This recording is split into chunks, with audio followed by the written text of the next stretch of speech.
民用工厂大火造成4个消防人员过往，消防人员即马是希望会当做工会。行政长陈建仁表示，会赶紧修改公务人员协会法。严格公务人员协会法毋是工会，嘛无工会会当甲雇主签对等契约的能力。消防员工作权益促进会就批评政府拢无咧听基层的心声，所以嘛讲因明仔载会去行政院表达诉求。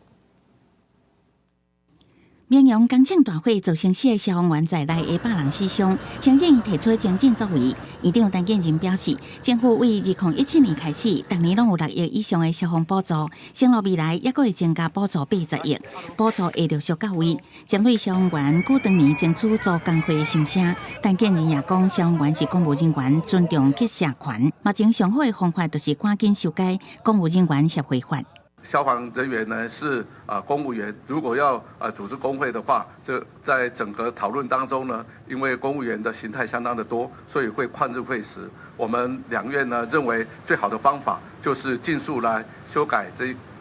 公务员的学会法让专业的学会还有这个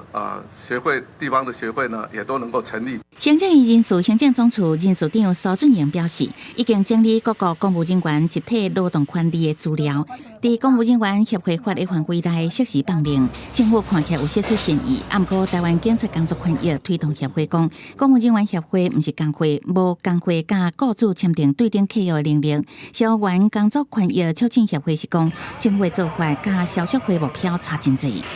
公务人协会法完全是没办法回应到基层消防员现在的诉求，应该要立刻的来修改公务人员安全及卫生防护办法，那让基层的消防团体可以参与消防员职安政策相关的调整。陈彦凯表示，行政院无采纳基层消防员的意见，都单方面做决定，也是维持维权的态度。所以消促会提出3项改革，包括公共安全爱加强，雇主责任袂使少。行政院办的是加设的爱修订安全卫生办法，随看到效果。也讲上界重要就是无爱无权的协会，爱工会。不过外界这个消防员做工会，未来罢工要安怎？消促会讲，罢工不是抗议的唯一手段。罢工规定里面其实已经有做相关的限制了，包含说跟雇主协商所谓必要服务条款，以及天灾事变地方县市政府是可以去针对罢工进行限制的。消促会主张上好是适用工会法，才当有完整的消防员劳动三法。伊定义要前往行政院，嘛甲政府官员面对面沟通，甲基层的声音传达给中央。